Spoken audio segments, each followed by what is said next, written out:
اللهم صل على سيدنا مولانا محمد عدد ما في علم الله صلاة دائمة بدوام ملك الله. أعوذ بالله من الشيطان الرجيم. بسم الله الرحمن الرحيم. ولا تأكلوا أموالكم بينكم بالباطل وتدلوا بها إلى الحكام لتأكلوا فريقا من أموال الناس بالإثم وأنتم تعلمون. بہت ہی ایک اہم مسئلہ ہے اس آیت میں، اور آپس میں ایک دوسرے کا مال ناحق نہ کھاؤ اور نہ حاکموں کے پاس ان کا مقدمہ اس لیے پہنچاؤ کہ لوگوں کا کچھ مال ناجائز طور پر کھا لو۔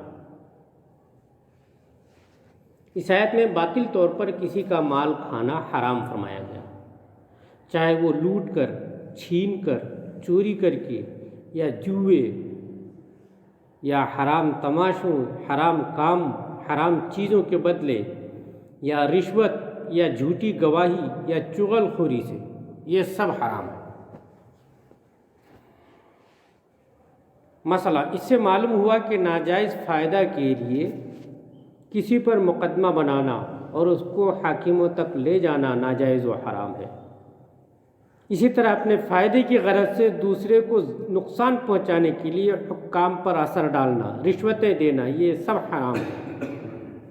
جو حکام رس لوگ ہیں وہ اس آیت کو پیش نظر رکھیں۔ حدیث شریف میں مسلمانوں کی ضرر پہنچانے والے پر لعنت آئی ہے۔ اب یوں تو کہنے کو ہم سبھی شریف ہیں، حرام تو ہم لوگ کھاتے نہیں۔ کئی دفعہ ایسا ہوتا ہے کہ پنچایتی طور پر حرام کا حکم ہو جاتا ہے۔ یہ عام طور پر ہمارے سماج میں پھیل گیا ہے۔ میں اس کی تو ایک مثالیں بتاتا ہوں۔ پہلی مثال، اسلامی شریعت کے حساب سے عورت مرد میں اگر نہ بنے، طلاق ہو جائے کسی وجہ سے، تو عدت کے دنوں کا خرچہ دینا اور ایک جوڑا کپڑا دینا یہ مرد کے اوپر لازم ہوتا ہے۔ عورت کو کتنا دے گا وہ؟ عدت کے دنوں کا، یعنی 3 مہینہ 10 دن 4 مہینہ جتنے بھی دن میں عدت گزر جائے، عدت کے دنوں کا خرچہ دے گا، کھانا خرچہ۔ اتنے دن اگر کرائے کے مکان میں رہ رہی ہے تو کرایہ بھی دے گا، اس کا سارا خرچہ، بیمار پڑ جائے تو علاج بھی، اور ایک جوڑا کپڑا یہ دینا ہے۔ اب آگے دیکھیے ہوتا کیا ہے، کہیں ایسی بات آ گئی معاذ اللہ، ہے نا، انبن ہو گئی، بھائی لوگ کہتے ہیں کورٹ میں گھسیٹو اس کو، کیس لے جاتے ہیں کہاں؟ کورٹ میں۔ وکیل کو تو لمبا چاہیے، گراہک پھنس گیا اس کا، بس مہینہ 2 مہینہ میں پیشی میں آتے رہو، 500 ہم کو دو، 2000 ان کو دو، کیا ہے، کھینچتا رہتا ہے وہ خود بھی۔ اب اس میں کیا ہے، خرچے کا، اس کا اس کا دعویٰ ٹھوکتے ہیں۔ آپ بیٹا والے ہو یا بیٹی والے، اس سے غرض نہیں، یہ ہم نے ماحول بنا لیا ہے۔ اور خاص طور سے اگر وہ بیچارہ نوکری والا ہے لڑکا، تو اور لوگ مشورہ دیتے ہیں، آدھی تنخواہ تو ادھر آئے گی، لگا دیتے ہیں کیس۔ اچھے اچھے شریف لوگ ہمارے نمازی حاجی بھائی گواہی دیتے ہیں جھوٹ کی، چلنا شروع ہوتا ہے۔ اور ہمارے ہندوستان میں کورٹ جاتے ہیں، اور اس میں جب کیس لگائیں گے تو مسلمان وکیل نہیں پکڑیں گے، اور پکڑیں گے بھی تو مسلمان وکیل بھی تو آج کل کے ہی مسلمان ہیں، ان کو بھی فکر نہیں ہے۔ اس میں اگر لکھ دے کہ مسلم پرسنل لا کے حساب سے کیس چلے، کورٹ کے باپ کو چلانا پڑے گا۔ مسلم پرسنل لا ابھی تک مان میں ہے ہمارے ہندوستان میں، مگر وکیل لوگ جانتے ہیں اور ہم لوگ بھی جانتے ہیں کہ مسلم پرسنل لا کے حساب سے چلے گا تو 3 مہینے میں رفع دفع کر دے گا، خرچہ اس سے زیادہ دینے کا آڈر نہیں ہوگا، اور ان کو تو لوٹنا ہے۔ تو انڈین پینل کوڈ کے حساب سے کیس چالو کروا دیتے ہیں۔ معلوم ہوا طلاق ہو گئی، 15 سال وہ بیچارہ کورٹ باندھ دیتا ہے، خرچہ دیا کرو، آدھی تنخواہ ادھر۔ اب وہ آدھی تنخواہ جا رہی ہے، یہ کیا ہے، حرام میں جا رہا ہے، اور لوگ بڑے شوق سے کھاتے ہیں اس حرام کو، اس کو حرام نہیں سمجھتے، اسی حرام میں نیاز فاتحہ بھی کرتے ہیں، ہے نا، مسجد میں بھی دے دیتے ہیں۔ یہ بھی خیال سے مسجد کے کام بھی بہت مشکل کام ہے،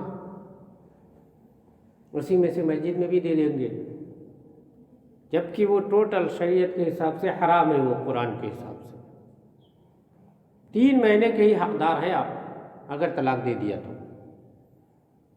اب وہ کیا ہوتا ہے یہاں پہ، عورت کہتی ہے میں مانتی نہیں، لیتی نہیں طلاق، جا اب کورٹ میں لگا دیا، چل رہا ہے۔ ایک کیس میں آیا تھا رام نگر میں، ایسے ہی چل رہا تھا، بالا گھاٹ کی بچی تھی، اپنے یہاں محلے میں آئی تھی رام نگر میں۔ اب ایسا ہے لڑکا پولیس میں ہے، لگ گیا۔ میں نے ان کو بولا کہ آپ جا کے وکیل صاحب سے کہو، اپنے وکیل صاحب سے کہ مسلم پرسنل لا کے حساب سے کرواؤ نا بھائی، اگر یہ کہے وہ کہے کو سنے، اس کو چونکہ ہر پیشے میں 500 مل رہا ہے نا، اس کو تو ایک مرغا پھنسا ہے، وہ 500 کا 500 دیتے رہو، ہم کو کیا ہے۔ اور خالی 500 تھوڑی ہے، کہے گا وہ ایک کاغذ پیش کرنا پڑے گا، ایک ابھی نکالا ہوں میں، تو کل ملا کے تیرے 1700 روپے خرچے ہوئے ہیں، 2000 تو دے۔ ہر پیشے میں 2000 2500 ایسے کھینچتا رہتا ہے، اور وکیل کو بھی معلوم ہے یہ کیس کچھ ہونے والا نہیں ہے اس میں۔ اب یہ بیچارے اسی میں زندگی کاٹ رہے ہیں۔ میں نے کہا لڑکے کی تو شادی کر دو تم پہلے، لڑکے کی شادی کر دیے، سمجھ گئے، کورٹ میں جا کے عرضی لگا دو۔ اب ان کو شادی میں رکاوٹ ڈالیں گے یہ وہ، میں نے کہا کوئی حق ہی نہیں پہنچتا کسی کو، طلاق دے دیا ہے نا، کسی کو حق نہیں پہنچتا۔ لگا دیے، کورٹ میں پیش کر دیا، صاحب ہم دوسری شادی کر لیے ہیں، ہم 2 عورتوں کا خرچہ نہیں اٹھا سکتے۔ مسلم پرسنل لا کے حساب سے ایک دوسرے وکیل سے عرضی بنوایا، لے جا کے پیش کر دیا، ہمارے لا کے حساب سے عدت کا خرچہ دینا ہمارے سر تھا، وہ ہم کئی سال سے دے چکے، ختم، خارج کر دیا اٹھا کے کورٹ نے، بالا گھاٹ کورٹ نے خارج کیا، سمجھ گئے۔ مگر بھائی لوگ کیا اس میں حاجی نمازی سب آ گئے، بڑے متقی پرہیزگار لوگ دیکھنے میں، یہ کیسا ہو سکتا ہے؟ میں نے کہا کیوں نہیں ہو سکتا بھائی، اس میں تکلیف کیا ہے؟ اللہ کے حکم سے تکلیف ہے تم کو، تو کائے کو نماز پڑھ گئے ہو؟ کس کے گھر کا حج کر کے آیا جب اللہ کے حکم کو قبول کرنے میں تکلیف جاری ہے تم کو؟ یہ ایک مثال ہے، اس کے علاوہ بھی بہت ساری مثالیں ہیں۔ ہمارے سماج میں اس طرح کے فالتو کے خرافات لازمات کر کے ہے نا، دوسروں کا مال ناحق طریقے پر کھاتے ہیں اور اس کو اپنا حق سمجھتے ہیں، اس کو حق سمجھتے ہیں۔ ابھی ایک مسئلہ آج میرے سامنے آیا، آج ہی رمضان شریف میں، اسی رمضان شریف میں نکاح ہوا، بچی گئی، اب وہ لاک ڈاؤن کا معاملہ تھا تو 20-25 لوگ ان کے آئے، 20-25 ان کے جمع ہوئے، نکاح ہو گیا، لے گئے، گوندیا کی لڑکی ہے، بالا گھاٹ یہ آپ کے بھنڈارا گئی، لڑکی گئی، پہلے ہی دن سے جھگڑا ہو گیا، پہلے ہی دن۔ اب دوسرے دن 3-4 دن کا چلا تو یہاں سے فون آج کل تو موبائل پہ ہو گیا ہے نا، ماں باپ کسی کے نہیں برداشت کرتے، سمجھتے ہیں کہ ہم ایک دم فرشتہ بچے پیدا کیے ہیں، سمجھ گئے، کوئی اپنے بچوں کی غلطی تسلیم کرنے کو تیار نہیں۔ وہ 4-5 دن کے بعد ہو گیا، لفڑا ہو گیا، پھر ہوتے ہوتے جیسے تیسے وہ 40 دن وہاں رہی ہوگی، جیسا جو کچھ بھی ہے۔ اب آ گئی تو وہ خبر نہیں لے رہا ہے، یہ بھی نہیں جا رہی ہے اڑ کے، ہے نا۔ ایک حضرت کے پاس گئی، حضرت نے کہا ایک بہترین وکیل بتاتا ہوں، کیس لگا، اس کو گھسیٹو کورٹ میں۔ ہمارے ایک امام صاحب نے ان کو کیس لگوا دیا۔ یہی بات اگر میرے سے کوئی پوچھتا تو میں کہتا کہ یہاں کی جماعت کو لو، مسجد کی وہاں کی جماعت کو لو، بیٹھ کے آپس میں حل نکل جائے گا۔ مگر ان نے کیس لگا دیا، ان نے کہہ دیا کیس کچہری میں، کورٹ میں تم گئے ہو تو جھیلو، اب نہیں دیتے ہم، نہ طلاق دیں گے نہ خرچہ دیں گے، کورٹ جب آرڈر کرے گا تب دیں گے۔ اور یہ سب کیس معلوم ہے کتنے دن چلتے ہیں؟ 40 سال چلتے ہیں کیس، لڑکی بوڑھی ہو جائے گی، لوگ آگا پیچھا سوچے بغیر ایک بیچاری کی زندگی کو وہ دوسری شادی کر رہا ہے۔ اب ان کو فکر لاحق ہوئی تو میرے پاس بار بار فون کر رہے ہیں، کیا کرے، وہ نکاح کر رہا ہے۔ میں نے کہا آپ کو منع کرنے کا اختیار تھوڑی ہے، وہی جو پوچھ رہے تھے نکاح کر سکتے ہیں کیا؟ بیوی اجازت نہیں دے گی تو کر سکتے ہیں، تو کیوں نہیں کر سکتے؟ ہم لوگوں نے ہندوؤں کا ماحول قبول کر کے بیٹھا ہوا ہے، یہ کافروں میں ہے کہ عورت اجازت نہیں دے تو دوسرا نکاح نہیں کر سکتے۔ اصل میں یہ الف لیلا میں دکھا دیا ہے۔ بھائی لوگ دین قرآن سے نہیں سمجھنا چاہتے، الف لیلا اور سیریل اور ٹی وی سے سمجھنا چاہتے ہیں، یہ اس کا نتیجہ ہے۔ لوگ سمجھتے ہیں پہلی بیوی اجازت نہیں دے گی تو دوسرا نکاح نہیں کر سکتے، وہ تو کبھی بھی نہیں دے سکتی، سمجھ گئے۔ اور یہ خاصیت دنیا کے کسی بیٹی میں نہیں، یہ صرف رسول اللہ کی بیٹی فاطمہ میں تھی۔ تم اپنی بیٹی کو فاطمہ کے مقام پہ سمجھ رہے ہو؟ صرف رسول اللہ کی بیٹی کو اختیار تھا کہ ان کے رہتے ہوئے کسی اور سے حضرت علی نکاح نہیں کر سکتے تھے، باقی کسی اور کے لیے یہ حکم نہیں ہے۔ عالم تو یہ ہے کہ نماز پڑھنا سکھائی نہیں اپنی بیٹی کو، آپ نے قرآن پڑھنا سکھایا نہیں، اور کھڑے کر لو حضرت فاطمہ کی جگہ پہ۔ اس کو بتاتے ہیں کہ حضرت علی کو حضور نے منع کیا تھا، تو خالی حضرت علی اور حضرت فاطمہ ہی کو دیکھ رہے ہو کہ اور بھی ہے؟ اور دوسروں کو تو منع نہیں کیا نا، اور دوسروں کا تو قرآن میں آیا فَانْكِحُوا مَا طَابَ لَكُم مِّنَ النِّسَاءِ مَثْنَىٰ وَثُلَاثَ وَرُبَاع، جو عورت تم کو پسند آ جائے 2 2 3 3 4 4 نکاح کرو، قرآن میں اللہ فرما رہا ہے۔ اللہ اجازت دے رہا ہے، ملا نہیں دینے سے کیا ہوتا ہے؟ اللہ اجازت دے رہا ہے، کوئی کی عورت کی اجازت پہ لٹکا اڑا رکھا؟ ہرگز نہیں۔ 4 تک نکاح کرنے کی تو شریعت نے اجازت دے رکھی، ہاں وہ کنڈیشنل ہے، وہ بات الگ ہے۔ اب یہ کہہ رہے ہم یہاں پہ اٹکا لیں گے، کچھ نہیں کر سکتے آپ جاؤ گے کورٹ میں، ہے نا، انڈین پینل کوڈ کے حساب سے وہ ہندو میرج ایکٹ میں ہے کہ پہلی بیوی کو اجازت دینا پڑے گی، مسلم میرج میں تو ہے ہی نہیں۔ وہ سیدھا کہے گا مسلم ہے، مسلم پرسن اللہ کے حساب سے چلیں گے تو کھٹ سے آپ کی عرضی خارج ہو جائے گی، کیا کر لو گے آپ؟ کیس لگا کے دھر دیے۔ اب وہ کہتا ہے تو ہم تو تم کو دکھائیں گے، ہم بچوں کو شادی میں بلائیں گے، ہم شادی کر رہے ہیں، دوسری ہمارے بچے ہوں گے، ہم بچوں کی شادی میں تم کو بلائیں گے، اور تب تک نہ ہم طلاق دیں گے نہ خرچہ دیں گے، دیکھتے ہیں کیا کر لیں گے۔ اور واقعی میں کچھ نہیں کر سکتا۔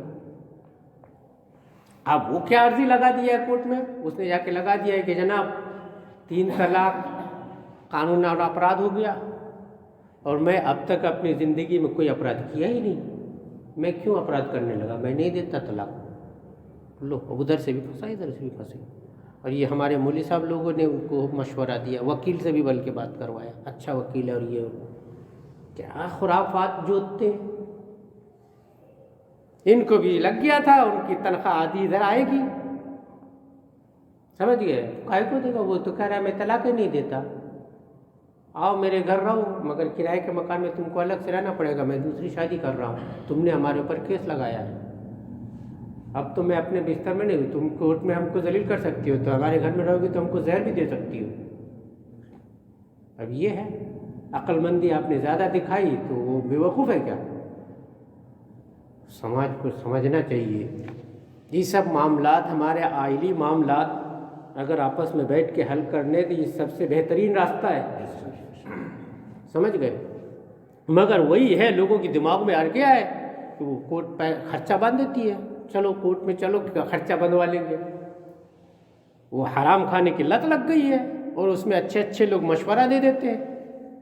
اللہ فرما رہا ہے اپنے ناجائز طور پر کسی کا مال مت کھاؤ، اور حاکموں کے پاس ان کا مقدمہ اس لیے نہ پہنچاؤ کہ لوگوں کا کچھ مال تم ناجائز طور پر کھا لو، اسی لیے تو پہنچاتے ہیں نا مقدمہ، ورنہ اگر دونوں کا بھلا چاہتے یا آپ چاہتے ہیں کہ یہ معاملہ رفع دفع ہو تو آپس میں بیٹھ کے رفع دفع نہیں ہو سکتا، آپس میں انجان لوگوں میں بیٹھ کے یار رشتہ طے ہو جاتا ہے، دے دیتے ہیں، بیٹی لے لیتے ہیں، اب ختم کرنے کی بات آئی تو آپس میں بیٹھ کے ختم نہیں کر سکتے، کر سکتے ہیں نا؟ اگر بھائی لوگ وہاں پہ حرام کی نیت لگ جاتی ہے، اس میں زندگیاں برباد ہوتی ہیں۔ ایک بچی کا معاملہ ایسا تھا، میں منڈلا میں تھا، وہ اچھے گھرانے کی بچی، اب وہ طلاق دے دیے، وہ کہہ رہی ہے ہم نے لیا ہی نہیں، جاؤ کورٹ میں کیس لگا دیے، 32 سال کیس چل رہا ہے، 32 سال ہو گئے، وہ سامنے والے نے دوسری شادی کیا، وہ نوکری والا تھا، سمجھ گئے؟ وہ نوکری والا تھا، اس نے دوسری شادی کیا، بچے بڑے ہو گئے، بچوں کی شادی میں دعوت دینے آیا وہ، کیا کر لو گے؟ اب یہ کری ہم تو کورٹ میں گھسیٹیں گے، کیا کورٹ میں گھسیٹو گے؟ وہ آیا اور بولا کہ دیکھو بیٹی تمہاری ہے، جیسے وہ میری بیٹی ہے نا، تمہاری بھی بیٹی ہے، تمہارے یہ سب ضد کی وجہ سے بیٹی کی شادی جو 20 سال میں ہو جانی چاہیے تھی وہ 28 سال میں ہو رہی ہے شادی، اب اس میں کوئی تکلیف مت دینا، جیسے وہ میری بیٹی ہے تمہاری بھی بیٹی ہے، صحیح بات ہے، بیٹی تو دونوں کی ہے، مگر یہ اس میں بھی ضد میں آ گئی۔ اس کے باپ کو میں نے سمجھایا حاجی صاحب خواہ مخواہ کی ضد چھوڑو، دعویٰ اٹھا لو، ختم بات کرو، زندگی تو ان کی تباہ ہو گئی، اب اپنی بیٹی کی بھی زندگی تباہ کرنا چاہتی ہے۔ تو یہ بول رہے مفتی صاحب کو انہوں نے کچھ پیسہ کھلا دیا ہوگا، ان کی طرف سے بول رہے ہیں یہ اپنے قوم میں الزام لگانے کے لیے۔ اور مولوی صاحب تو پھر مولوی صاحب کے بدن میں گوشت تو ہوتا ہی نہیں، ہڈی تو ہوتی نہیں ہے، جو چاہے وہ چبا لے، جیسا چاہے نگل لے، مولوی صاحب کے اوپر کچھ بھی الزام لگا دو چلتا ہے۔ تو یہ حالات ہو رہے ہیں، جبکہ اللہ تعالیٰ فرما رہا ہے حاکموں کے پاس کسی کے مال کا مقدمہ اس لیے مت لے جاؤ کہ اس میں سے کچھ تم کو کھانے کو مل جائے، ناجائز طور پر کسی کا مال کھاؤ۔ اور حاکموں کے پاس اس کا مقدمہ اس لیے نہ پہنچاؤ کہ لوگوں کا کچھ مال ناجائز طور پر کھا لو جان بوجھ کر۔ یہ ایک بہت اہم مسئلہ تھا، اور ہمارے سماج میں یہ برائی عام پھیل گئی ہے آج، اور اس میں بڑے بڑے ہمارے جو سماج کے کئی کہنا چاہیے کہ ٹھیکیدار ٹائپ کے لوگ ہیں، ان تک کو تمیز نہیں ہے صحیح کیا ہے غلط کیا ہے، سمجھ گئے؟ وہ سمجھتے ہیں کوٹ ہی ایک راستہ ہے، جبکہ ہمارا کیا راستہ ہے؟ قرآن پاک میں اس کا بھی بیان آئے گا سورہ نساء میں۔ اگر میاں بیوی نہیں بن رہی ہے، نہیں جم پا رہا ہے، تو اللہ فرمانا ہے فَبْعَثُوا حَكَمًا مِّنْ أَهْلِهِ وَحَكَمًا مِّنْ أَهْلِهَا، ایک آدمی لڑکے والوں کی طرف سے، ایک آدمی لڑکی والوں کی طرف سے بٹھا لو، وہ آپس میں بات چیت کر لے۔ اگر ان سے نہیں جم پا رہا ہے تو بھئی ایک دین کے جانکار کو بٹھا لو، ہے نا، آپس میں بیٹھ کے مسئلے کا تصفیہ کر لیں، جیسے آپس میں بیٹھ کے رشتہ جوڑ لیے تھے نا، ایسے آپس میں بیٹھ کے ختم بھی کر لیں، سمجھ گئے؟ یہ ایک راستہ تھا، ہم وہ سب کرنے کو تیار نہیں ہیں۔ آپس میں بیٹھ کے رشتہ تو جوڑ لیتے ہیں، توڑنے کی بات آتی ہے۔ ہمارے یہاں اچھا شریف لوگ ایسے بھی شرافت جتاتے ہیں، بھیا کسی کا گھر بسانے کی بات ہے تو ہم کو کہنا، توڑنے تاڑنے طلاق والی بات ہے تو ہم کو بدلو ہی نہیں، میں جاتا ہی نہیں اس میں۔ کیوں نہیں جاتے؟ قرآن کے خلاف جا رہا ہے؟ قرآن طلاق دینے کی اجازت دیتا ہے، کئی جگہ تو حکم دیتا ہے قرآن۔ وہاں اتنے شریف بن جاتے ہیں متقی، بھیا ہم تو توڑنے والے معاملات میں نہیں جاتے، ہم نہیں، زیادہ ہی شریف ہے، یہ قرآن سے بھی زیادہ شریف ہے۔ نہیں، حد ہو گئی آدمی کی بیوقوفی کی۔ شریعت جس چیز کی اجازت دے رہی ہے اس چیز کے بارے میں ہم کہتے ہیں کہ نہیں ہم طلاق وغیرہ کے معاملات میں نہیں جاتے، ہم زیادہ شریف آدمی ہیں، طلاق کرنا تو یہ ذلیل لوگوں کا کام ہے۔ اللہ کی پناہ، جو کام ذلت کا ہے قرآن اس کا حکم کبھی نہیں دے سکتا، مگر بعض موقع ایسے آتے ہیں جب قرآن طلاق کا حکم دیتا ہے۔ تو آپ نے اگر اس کو طلاق کو ذلت کا کام سمجھا تو گویا کہ آپ نے قرآن میں ایسا کام دیکھ لیا جس کو ذلت کا کام ہے، اور قرآن میں اللہ حکم دے رہا ہے اس کا۔ آپ یہ الزام لوگوں کے عمل کے اوپر نہیں لگا رہے ہو، یہ الزام آپ اللہ کے اوپر لگا رہے ہو۔ اس لیے دین کے مزاج کو سمجھنے کی ضرورت ہے۔ ہم لوگ دین کا مزاج نہیں سمجھے، صرف دکھاوا میں قربان ہوتے چلے گئے۔ یہ کتنا اہم معاملہ ہے۔ ہمارے یہاں ایک مسئلہ آیا تھا ایک مرتبہ، تو بات آ گئی تو 2-3 لوگ بولے بھئی طلاق والا بات ہے تو ہم نہیں جاتے اس میں، ہم بیچ میں نہیں پڑھتے۔ کیوں نہیں پڑھتے بھئی؟ نہیں، میں جوڑنے والوں میں ساتھ ہوں آپ کے، یہ توڑنے والی بات میں تو میں جاتا ہی نہیں۔ گویا کہ یہ بہت گندا کام ہے نا۔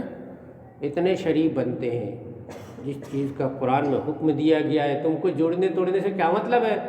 جوڑنے والا توڑنے والا اللہ ہے، بندے کے بس میں نہیں ہے۔ تمہارا کام ہے، تمہاری موجودگی گواہی ہوگی، تمہاری موجودگی میں اگر کوئی غلط راستے پہ جا رہا ہوگا تو 4 لوگ بولیں گے تو صحیح راستے پہ آ جائے گا۔ اس کے لیے جا رہے ہو تم، نہ یہ کہ تم طلاق دینے جا رہے ہو۔ طلاق تم کو دینا ہے کہ اگر خدا نخواستہ بات نہیں بنی تو جس کا کام ہے وہ طلاق دے گا، تمہارا کیا ہے اس میں؟ مگر بھائی لوگ زیادہ ہی شریف بن جاتے ہیں، اللہ کی پناہ۔ يسألونك عن الأهلة قل هي مواقيت للناس والحج وليس البر بأن تأتوا البيوت من ظهورها ولكن البر من اتقى وأتوا البيوت من أبوابها واتقوا الله لعلكم تفلحون۔ زمانہ جاہلیت میں بھی کہیں کہیں ایسے غلط فہمیاں لوگوں میں پھیل گئی تھی، جس کو غلط ڈھنگ سے لوگ کرتے اس کو ضروری سمجھ رہے تھے۔ ان چیزوں میں سے ایک چیز یہ بھی تھی کہ حج کا احرام باندھ لیتے مکے والے، مدینے والے یا عرب شریف کے لوگ حج کا جب احرام باندھ لیتے۔ اچھا یہاں پہ ایک بات اور دھیان رکھیے گا، حج جو ہے نا حضرت ابراہیم علیہ السلام کے زمانے سے ہمیشہ ہوتا آیا ہے، حج کبھی رکا نہیں، سمجھ گئے. بیچ بیچ میں بخت نصر کے بادشاہ کے ٹائم اور کچھ دنوں میں رکا بھی ہے، لیکن حج ہوتا آیا ہے. چاہے وہ مسلمان نہیں بھی تھے مگر حج کرتے تھے لوگ. سمجھ گئے. اللہ کے نام کی بڑائی بولتے تھے عرب کے مشرکین بھی. تو وہ حج کا جب احرام باندھ لیتے نا تو وہ یہ سمجھتے تھے کہ اگر کسی وجہ سے اب گھروں میں جاتے نہیں تھے، اپنے مکے کے لوگ بھی گھر میں نہیں گھستے تھے. اگر کوئی کبھی ضرورت پڑ گئی گھر میں گھسنے کی نا تو دروازے سے نہیں گھستے تھے، گھر کا پچھواڑا توڑ کر پھر ادھر سے گھستے تھے. وہ سمجھتے تھے یہی نیکی ہے، کیونکہ اب ہم حج احرام باندھ چکے ہیں، باندھے ہوئے احرام دروازے سے نہیں گھس سکتے. اب گھر میں گھسنا پڑ رہا ہے تو گھر کا پچھواڑا توڑتے، ایک کونا پھوڑتے، پھر ادھر سے گھستے تھے. یہ اللہ تعالیٰ اس میں منع فرما رہا ہے کہ یہ بے وقوفی والا کام ہے، نیکی والا کام نہیں. اللہ کیا فرما رہا ہے دیکھیے. ایک سوال اور ہے، چاند چھوٹا بڑا کیوں ہوتا ہے؟ کبھی ایک دم باریک، پھر بڑھتے بڑھتے بڑھتے پورا ہو جاتا ہے، پھر گھٹتے گھٹتے گھٹتے غائب ہو جاتا ہے. دو صحابہ کرام ایک دن رسول اللہ کی بارگاہ میں حاضر ہوئے. حضرت معاذ بن جبل اور ثعلبہ بن غنم انصاری، یہ دونوں حضرات آپس میں ایک دن یہ باہر مدینہ منورہ سے باہر بکریاں لے کر کے واپس آ رہے تھے. شام کا وقت تھا، چاند کے اوپر نظر پڑی تو دونوں نے اس بات پہ غور کیا، یار یہ چھوٹا ہو جاتا ہے، دھیرے دھیرے ختم ہوتا جا رہا ہے، کیوں ہوتا ہے؟ چلو رسول اللہ سے پوچھتے ہیں. کم سے کم ان حضرات میں یہ خوبی تو تھی کہ جو چیز نہیں سمجھ میں آ رہی چلو رسول اللہ سے پوچھ لو، ہے نا. اب تو ہمارے مسلمان زیادہ ہی سمجھدار ہو گئے، نہیں سمجھ میں آ رہی تو ہم کو جو سمجھ میں آ رہا ہے وہی صحیح ہے، پوچھنا ہی نہیں کسی سے. اور اگر آپ کو کسی نے پوچھ لیا تو ہمارے مسلمانوں میں ایک خاصیت ہو گئی ہے آج کل، ایک خاصیت عام ہو گئی ہے، دنیا کے ہر معاملے میں اس کے اسپیشلسٹ سے بات کریں گے. جیسے دانت میں درد ہو رہا ہے تو ڈینٹسٹ کے پاس جائیں گے، بولیں گے یار اس کا کچھ کرو. اب وہ ہارٹ اسپیشلسٹ پہ کارڈیولوجسٹ کے پاس پہنچ گئے، آپ بولے یار میرے دانت میں درد ہو رہا ہے، وہ کہے گا یہ میرا فیلڈ نہیں ہے یار، تم جاؤ دانت والے کے پاس، ہے نا. کسی کے پیٹ میں تکلیف ہو رہی ہے تو آپ ENT کے پاس چلے گئے، ناک کان گلے کے ڈاکٹر کے پاس، وہ کہے گا نہیں وہ پیٹ والے کے پاس جاؤ، ہے نا. ہر جگہ اسپیشلسٹ ہے. مکان کا نقشہ کیسا ہے، درست ہے غلط ہے، آپ ایک ڈاکٹر کے پاس لے جا کے بولو یار یہ نقشہ دیکھنا تھوڑا، اس میں نظر مارنا، وہ کہے گا میں انجینئر تھوڑی ہوں یار، ہے نا. ہمارے مسلمان جو کسی فیلڈ میں مکمل نہیں ہے اور ہر فیلڈ میں اپنے آپ کو مکمل جتانا چاہتا ہے. آپ ذرا سا کسی معاملے میں بات کرو وہ بتانا ضروری سمجھے گا، وہ کھٹ سے بتائے گا ایسا کرو. تکلیف بتاؤ وہ کھٹ سے آپ کو دوا بتائے گا. مسئلہ پوچھو وہ کھٹ سے مسئلہ بتائے گا، چاہے حالانکہ اس کو خود کو تحقیق نہیں ہے، مگر دین کے معاملات میں جس کو دیکھو وہ اپنے آپ کو مفتی بنا پھر رہا ہے نا. آپ خالی بات کر کے دیکھو، 4 لوگ بیٹھے ہیں تو ہو سکتا ہے کہ ایک ہی معاملے میں 4 لوگ الگ الگ حکم بتا ڈالیں. آدمی ایک دم کنفیوز ہو جائے گا کہ یار اب 4 لوگ بتا رہے کس کی معلوم، وہ ہاتھ دھو کے اٹھ جاتا ہے، نہیں بھیا اس معاملے میں پڑھنا ہی نہیں، ہے نا. اور اتنا زور سے بتاتے ہیں ہمارے لوگ اس معاملے میں، اتنا ماشاءاللہ بریانی کا پورا اثر ہے، اتنا زور سے بتائیں گے، ایسا بتائیں گے کہ آپ کو لگے گا کہ یہی صحیح بتا رہا ہے، اتنے زوردار انداز میں. سمجھ گئے. ابھی کچھ دنوں پہلے تک تعزیہ داری وغیرہ والے کرنے والے تعزیہ وغیرہ اٹھاتے تھے، وہ کیا دلیل بناتے تھے، حضرت وارث پاک کرتے تھے، حضرت منور علی رحمۃ اللہ تعالیٰ علیہ، بڑے بڑے بزرگوں کا نام لے کے. ہمارے بزرگوں نے دیکھا وہ لے جا رہے تھے، وہ نہیں کرتے تھے، لیکن جب ادھر سے تعزیہ گزرا نا ادب سے ہاتھ باندھ کے کھڑے ہو گئے. لوگوں نے پوچھا حضرت یہ کیا، آپ تو اپنے میں مست رہتے ہو. ارے تمہیں نہیں معلوم، حضرت حسین بیٹھے تھے میں نے دیکھا. اب ہو گیا کام. ایسے جھوٹی جھوٹی کہانیاں گڑھ گڑھ کے بھی ہم لوگوں نے مسئلے بتائے ہیں لوگوں کو، اور اس کا نتیجہ ہے کہ ہماری سنی قوم جو ہے نا یہ ان چیزوں میں ملوث ہو کے رہ گئی، یہ عمل میں پیچھے ہو گئے. ہمارے سنیوں میں نمازی کم ہو گئے، ہمارے سنیوں میں صحیح اعتقادوں کا پتہ نہیں چلا، علم سیکھنے کا جذبہ ہمارے میں نہیں رہا، ہم سنی سنائی باتوں کی طرف زیادہ مائل ہو گئے. اور اس کا نتیجہ ہے کہ آج ہر قوم اپنے اپنے طور پر اپنے لیے کچھ نہ کچھ راستہ اور ضابطۂ عمل تیار کر کے بیٹھی ہے، اور ہم لوگ ابھی تک کچھ بھی نہیں کر پائے. ہاں اتنا ہے کہ اس مسجد کا نمازی اس مسجد کے نمازی سے ملیں گے، اس مسجد کے نمازی سے ملیں گے، اپنے اپنے اماموں کے تجزیہ کریں گے، ایسا ہے ویسا ہے، ہمارے امام صاحب ایسا کرتے ہیں، ہمارے ایسا کرتے ہیں، تو پھر وہ وہاں، اور وہ بھئی ایسا نہیں کہ چلو اگر کوئی بات کمی بیشی کی سمجھ میں آئے تو چلو سامنے بیٹھ کے بات کر لیتے، نہیں، پیچھے سے ہی سارے حکم سنا ڈالیں گے۔ اس میں صرف خرابیاں بڑھتی ہیں۔ دیکھیے یہ دو حضرات حضور کے بارگاہ میں آئے، یا رسول اللہ چاند گھٹتا بڑھتا کیوں ہے؟ یہی حکم اللہ کا ہے، فاسألوا اہل ذکر ان کنتم لا تعلمون، اگر تم نہیں جانتے ہو تو جاننے والوں سے پوچھ لو۔ یہ دونوں حضرات آئے اور عرض کیا رسول اللہ چاند گھٹتا بڑھتا کیوں ہے؟ آپ کے سوال کا مقصد تھا کہ اس میں کیا حکمت ہے، اس کے فائدے نقصان کیا ہے، چاند جو گھٹتا بڑھتا ہے، سمجھ گئے؟ اچھا یہی سوال آپ سے کیا جائے تو آپ کیا کہیں گے؟ چاند کیسے گھٹتا بڑھتا ہے؟ اصل میں چاند جو ہے نا اپنی پوزیشن میں رہتا ہے، وہ گھٹتا بڑھتا نہیں ہے، ہم کو دکھتا چھوٹا بڑا ہے، کیونکہ چاند کی اپنی کوئی روشنی نہیں ہوتی۔ چاند کے اوپر، چاند جو چمکتا ہے نا، یہ سورج کی روشنی اس کے اوپر پڑتی ہے تو چمکتا ہے، کیونکہ وہ گھومتا دورہ کرتا رہتا ہے، تو کبھی سورج کی روشنی ایک کنارے پہ پڑتی ہے، جب مہینہ شروع ہوتا ہے نئے، ایک کنارے پہ پڑتی ہے تو چھوٹا سا پتلا سا چاند دکھتا ہے ہم کو، پھر وہ پڑھتے پڑھتے بڑھتے پورے چاند پہ آ جاتے ہیں، تو 14ویں کا چاند ہو جاتا ہے، بدر کامل ہو جاتا ہے، پھر وہ دھیرے دھیرے کھسکتے ایک دم ختم ہو جاتا ہے، مہینہ پورا ہو گیا۔ یہ ایک دور ہے، نظام شمسی یہ اللہ تبارک و تعالیٰ نے ایک سسٹم بنایا ہے، اس کے حساب سے چلتا ہے، باقی رہتا چاند پورا ہی ہے، دکھتا چھوٹا سا ہے، چھوٹا بڑا دکھتا ہے بس۔ تم سے پوچھتے ہیں، اللہ فرما رہا ہے یسألونک عن الأہلہ، میرے محبوب تم سے نئے چاند کے بارے میں پوچھ رہے ہیں، قل ہی مواقیت للناس والحج، تم فرما دو وہ وقت کی علامتیں ہیں لوگوں اور حج کے لیے۔ اللہ چاہے تو جیسے ایک حال میں برقرار رہتا ہے تو ویسے ہمیشہ دکھتا ہے، 14ویں کا جیسے 14 بھرا ہوا چاند پورا دکھے، لیکن اللہ تبارک و تعالیٰ نے اپنا کیلنڈر لٹکایا ہے، یہ ایک ایسا کیلنڈر ہے کہ کسی زبان میں نہیں ہے، ہر زبان میں، پڑھا لکھا بے پڑھا سب جان سکتا ہے۔ چاند چھوٹا سا ہے تو سمجھ لیتا ہے چاند مہینے کی ابتدائی تاریخیں ہیں، بڑا ہو گیا پورا ہو گیا تو مطلب بیچ مہینہ آ گیا، یہ گھٹتے گھٹتے چھوٹا ہو گیا۔ اب آپ کہو گے یار پہلے بھی چھوٹا رہتا ہے بعد میں بھی چھوٹا رہتا ہے، تو کیسا فرق کریں گے مہینے کا شروع ہے کہ ختم ہے؟ تو وہ فرق معلوم میں بتا دیتا ہوں۔ شام کے ٹائم چھوٹا سا دکھ رہا ہے تو ابتدائی مہینہ ہے، اور اگر رات کے ڈھلنے کے بعد ہی چھوٹا سا دکھ رہا ہے تو مہینہ ختم ہونے پہ، سمجھ گئے؟ پوری رات کو چاند 14ویں کو ہی رہتا ہے، سورج ڈوبا تب چاند نکلا تو سورج نکلنے تک رہتا ہے، پھر اس کے بعد دھیرے دھیرے کھسکتے جاتا ہے، ایسا رہتا ہے۔ تو حضور سے سوال کیا ان حضرات نے کہ یا رسول اللہ چاند گھٹتا بڑھتا کیوں ہے؟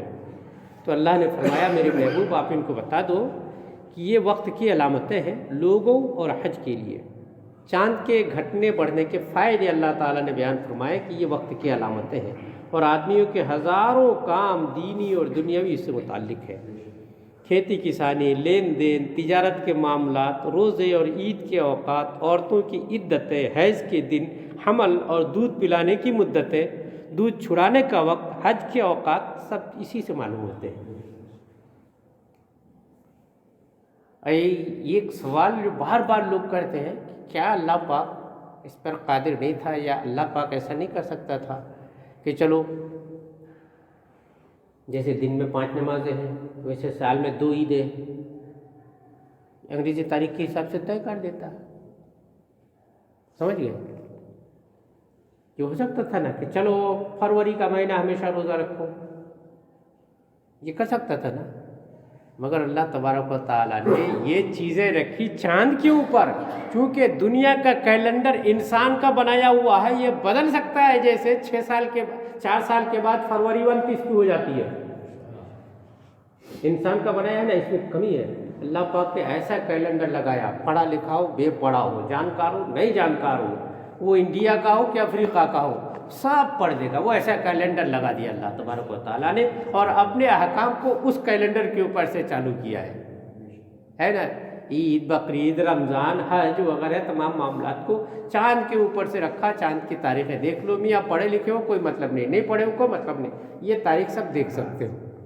یہ ایسا کیلنڈر اللہ تبارک و تعالیٰ نے لگا دیا ہے کہ ہر زبان ہر ملک کا آدمی پڑھا لکھا بے پڑھا سب اس کیلنڈر کو دیکھ سکتا ہے.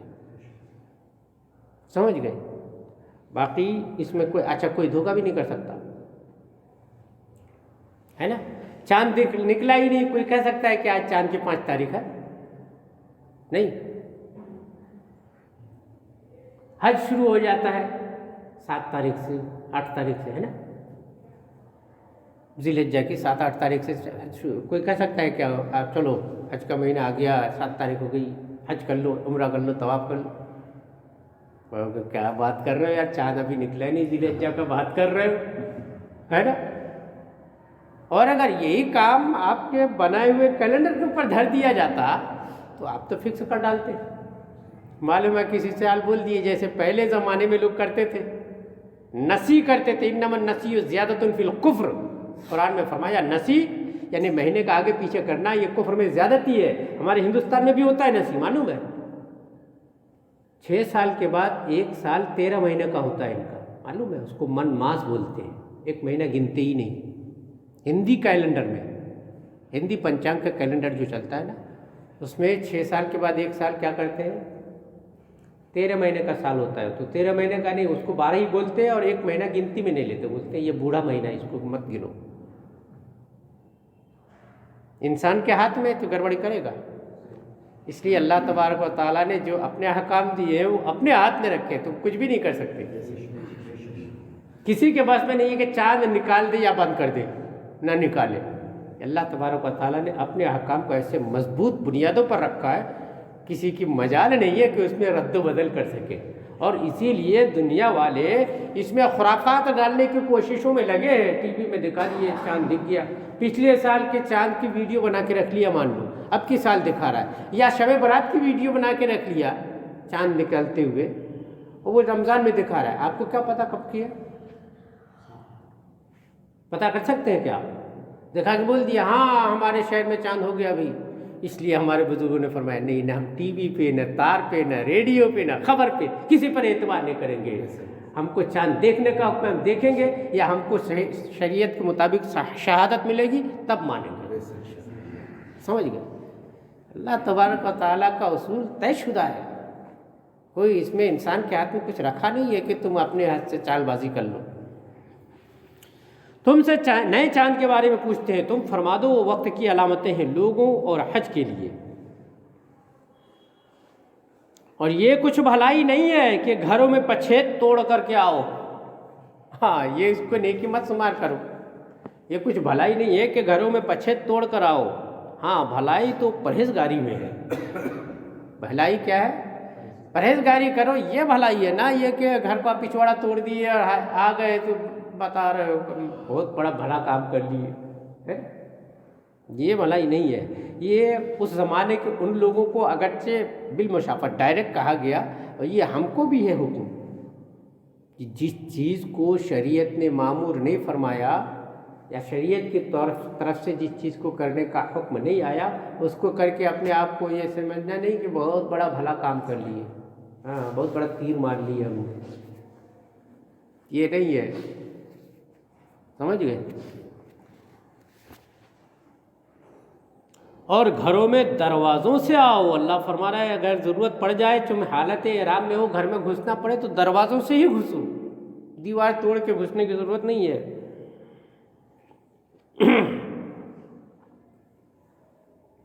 اور اللہ سے ڈرتے رہو اس امید پر کہ تم فلاح پاؤ. وقاتلوا فی سبیل اللہ الذین یقاتلونکم ولا تعتدوا ان اللہ لا یحب المعتدین. اب یہ ایک عام حکم, اور یہ ان آیتوں میں سے ایک ہے جس کے اوپر سپریم کورٹ میں کیس لگایا تھا یہ خبیث رضوی نے.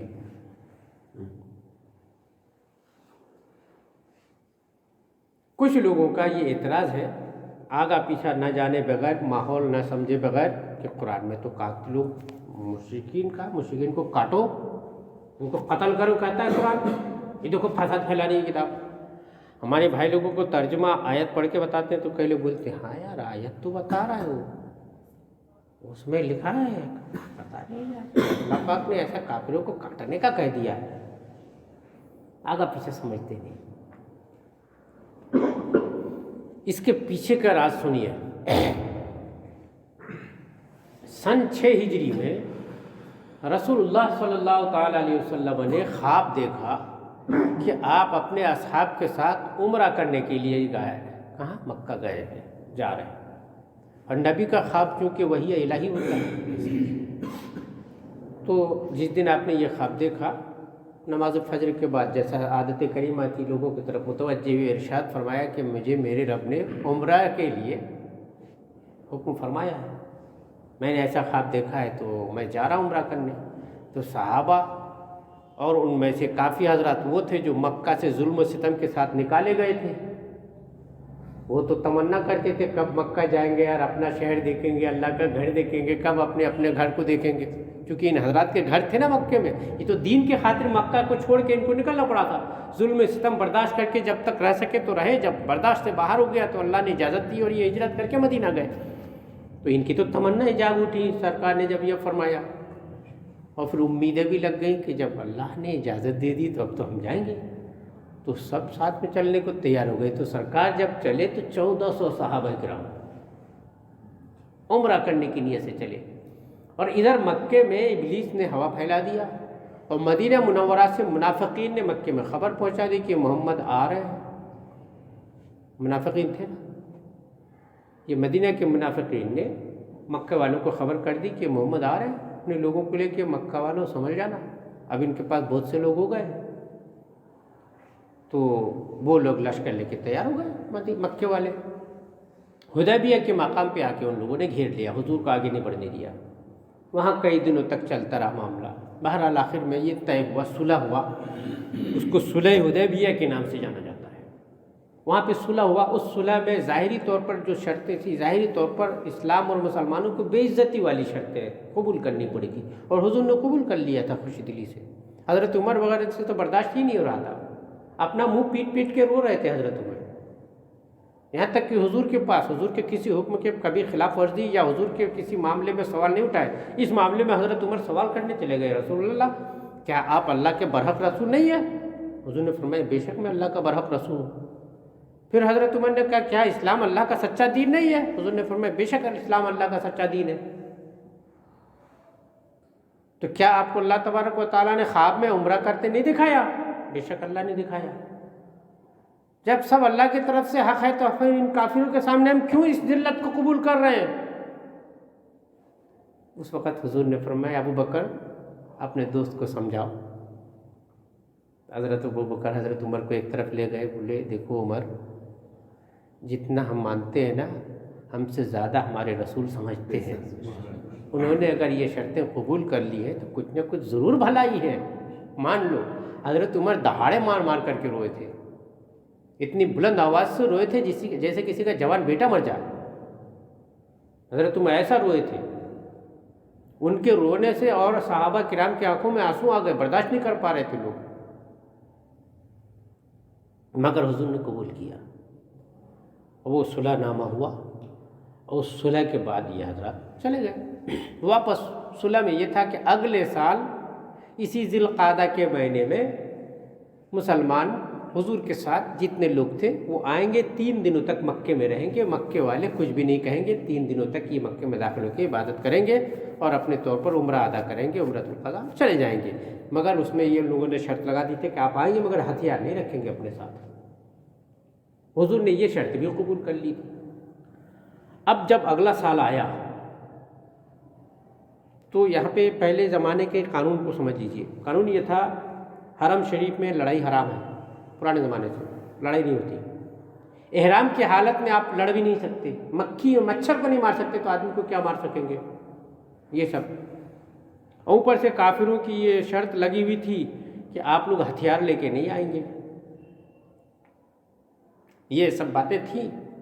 تو اب یہ حضرات جب اگلے سال حج کرنے عمرہ کرنے کے لیے جانے لگے تو صحابہ کے دل میں یہ خدشہ ہوا کہ اب ہم تو ہتھیار لے کے جائیں گے نہیں، اور ہم رہیں گے احرام میں، احرام کی بے حرمتی ہم کر نہیں سکتے، حرم شریف میں ہم لڑ نہیں سکتے، کہیں ان کافروں نے دغابازی کیا اور ہماری عبادت کی حالت میں ہم پر حملہ کر کے سب کو ختم کر دیا تو کیا ہوگا؟ یہ ایک خدشہ ان کے دل میں آیا.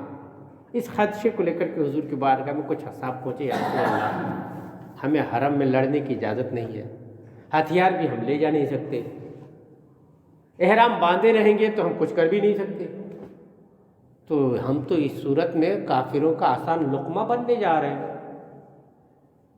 اللہ تعالیٰ نے صحابہ کرام کے اس خدشے کو دفع کرنے کے لیے یہ آیت نازل فرمائی، اور اللہ کی راہ میں لڑو ان سے جو تم سے لڑتے ہیں. کیا اللہ نے کیا کہا؟ اور اللہ کی راہ میں لڑو ان سے جو تم سے لڑتے ہیں. اگر وہ تم سے لڑنا چاہے اور تم سمجھ رہے ہو کہ ہم عبادت کرنے جا رہے ہیں وہ لڑیں گے، تو تم کو اجازت دیتا ہوں، لڑو. تو ماحول کو سمجھے نا، کس ماحول میں یہ حکم آیا. اب اس کو لوگ پورا ماحول کریٹ نہیں کرتے، ماحول کو بتاتے نہیں اور سیدھے سیدھے کہتے دیکھو اللہ تو کہہ رہا ہے کافروں سے لڑو. کیوں کہہ رہا ہے اس کا آگا پیچھا نہیں بتاتے، سمجھ گئے. اور اس کو ہمارے لوگ، کچھ لوگ جو ہے نا ہمارے جوانوں کے دماغ میں بھی ایسا بھر دیتے ہیں بھوسا ٹائپ کا کہ دیکھو ہے لڑنے کا، کافروں کو مارنا ثواب کا کام ہے. تو ویسے کافروں کو مارنا ثواب کا کام نہیں ہے، جب وہ اسلام کے مقابلے میں آئے تب مارنا ثواب کا کام ہے. سمجھ گئے. شریعت میں دناعت نہیں ہے، مطلب ہم یہ کہ کسی کے سامنے نیچتا قبول کر کے گردن جھکا کے نہیں جی سکتے، یہ حکم ہے. اگر کوئی تمہارے پر چڑھائی کرتا ہے تو پھر تم بھی چڑھو، یہ برائی ہے. یہ تو کوئی قوم مذہب والا ہو، کوئی ملک والا ہو، سب یہی کریں گے. یہی حکم اللہ نے مسلمانوں کو دیا، تو اس میں الگ کیا ہے؟ مگر لوگ سمجھتے نہیں ماحول کو اور حکم کو پالیے. دیکھو وقاتلوا الذین قاتلوا فی سبیل اللہ الذین یقاتلونکم، اور اللہ کی میں لڑو، اللہ کی راہ میں لڑو ان سے جو تم سے لڑتے ہیں. اور اس لڑنے میں بھی دیکھو اللہ نے اجازت تو دی، مگر لڑنے میں بھی کیا فرمایا؟ اور حد سے نہ بڑھو. میں نے جو بوڑھے ہیں، جو عورتیں ہیں، جو بچے ہیں، جو بیمار ہیں، جو کمزور ہیں، جو لڑ نہیں سکتے، ان سے مت لڑو، ان کو مت مارو. یہ ہے مطلب. اسلام کے علاوہ کوئی دنیا کا کوئی مذہب ایسا نہیں ہے جو دوسری قوموں کی عورتوں، بچوں اور بوڑھوں پر ہاتھ اٹھانے سے روکے. اسلام روکتا ہے. یہ اسلام کا احسان اور خوبی ہے اسلام کی. مگر اس آیت کو جہاں خوبی کے طور پر دیکھنا چاہیے تھا، وہاں اسلام کی برائی کے طور پر لوگوں نے پیش کر دیا، اور شیطان مسلمانوں کا نام لے کے کیس کرنے پہنچ گئے. ہمارے مسلمانوں کو معلوم ہے نہیں، ہم قرآن سے دور ہیں. ہم وہ 5 روپے کی میٹھی میٹھی سنتیں پڑھتے ہیں، میٹھے میٹھے اسلامی بھائی بن کر رہ گئے، ہے نا. سب سے پہلے بنیادی چیز جو ہے ہمارے لیے قرآن ہے. جب تک ہم نے قرآن کو نہیں پڑھا، اپنے کچھ نہیں پڑھا. دنیا بھر کی ساری بے شمار کتابیں نکال ڈالی لوگوں نے، اس کو پڑھنے میں اپنا ٹائم برباد کر دیا، قرآن کو پڑھے نہیں. سمجھئے. تو سب سے زیادہ ضروری چیز ہے قرآن. اس کو نہیں پڑھیں گے تو آپ اسلام کا کیا آگا پیچھا سمجھیں گے؟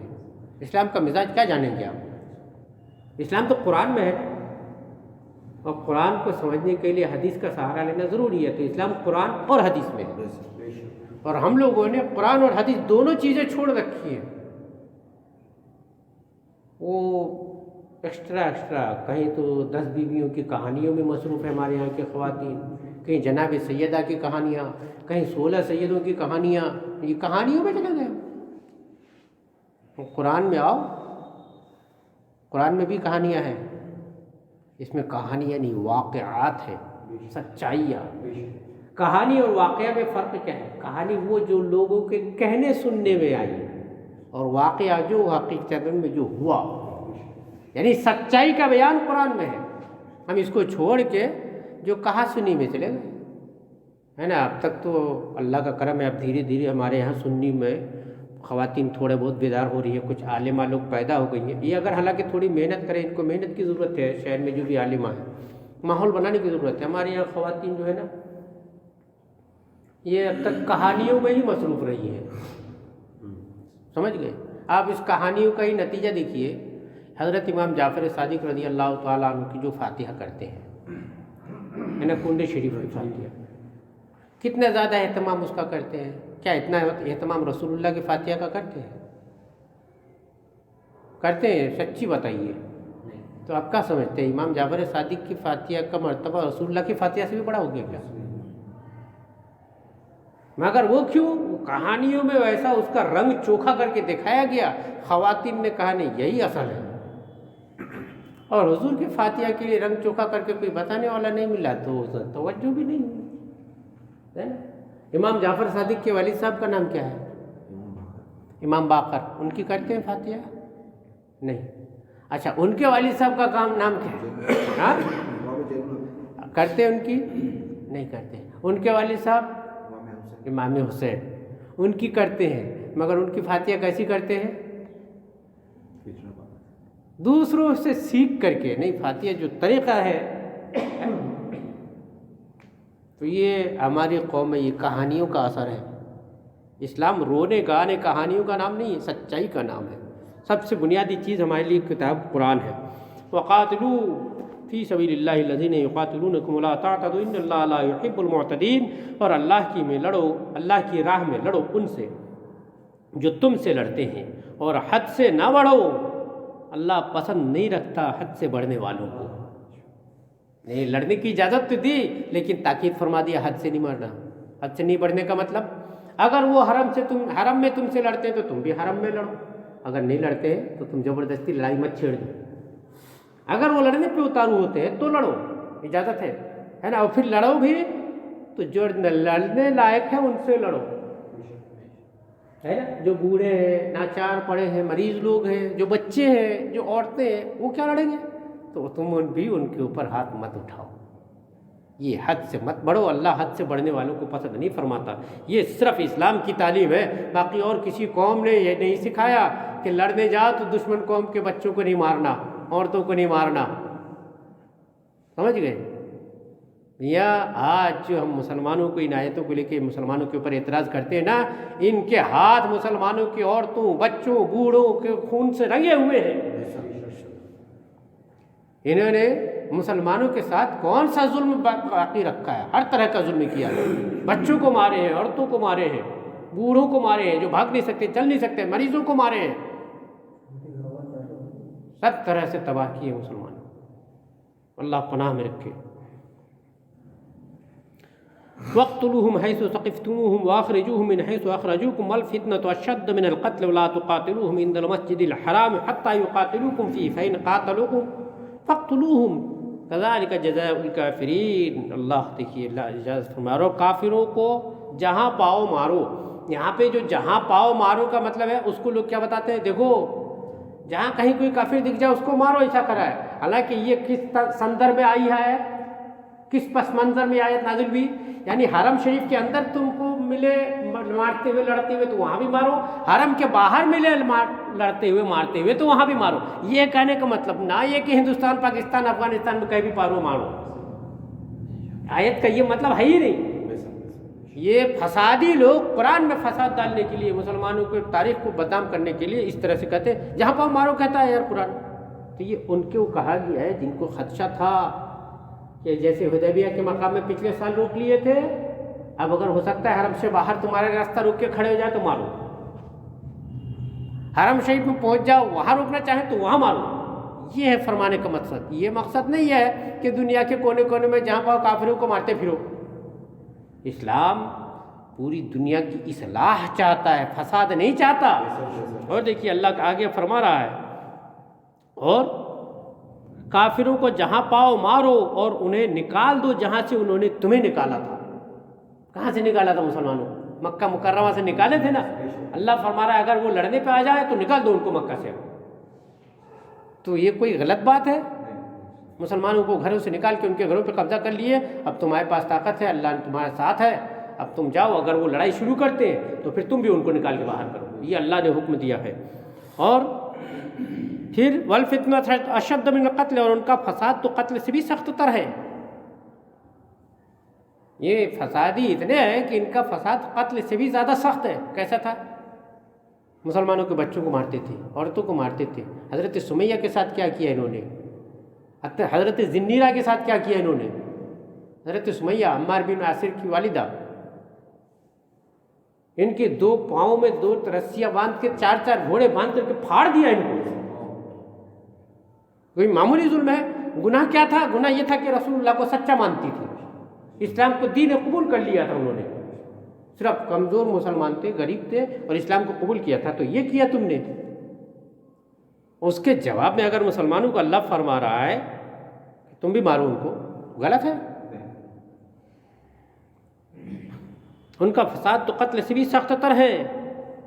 اور مسجد حرام کے پاس ان سے نہ لڑو، پھر بھی اللہ فرما رہا ہے مسجد کے پاس ان سے نہ لڑو جب تک وہ تم سے وہاں نہ لڑے. اگر وہ وہاں تم سے لڑنا چاہے تو تم بھی لڑو، اور اگر تم سے لڑے تو انہیں قتل کرو، کافروں کی یہی سزا ہے. یہ اسلام ہے، یہ ہے قتل کی آیتوں کا مطلب. اور بھائی لوگ اس کو کہیں بھی کسی بھی موقع پہ چپکا کے کسی کے بارے میں بھی، مسلمانوں کے بارے میں باتیں کرتے ہیں، اور ہمارے مسلمان قرآن کو پڑھتے نہیں، جواب دے نہیں سکتے، آگے پیچھے معلوم ہے نہیں. بولتے ہاں قرآن میں ایسا کہا گیا ہے تو پھر اچھا اس کو نہ سمجھ لوگ کچھ آگے پیچھے جو تفسیر سے واقف نہیں، وہ کئی جگہ وہ بھی دینگے مارنے کے لیے بولتے ہیں ہمارے قرآن میں تو تم کو مارنے کا حکم سنایا ہے، ہم تو ایک ماریں گے اور 70 ہورے پائیں گے اور فلانے اور ڈھکانے. یہ سب بیوقوف بنانے والی باتیں ہیں. ہم نے خود نے اسلام کو بدنام کیا ہے پہلے، تب دوسرے لوگ ان باتوں کو پکڑے.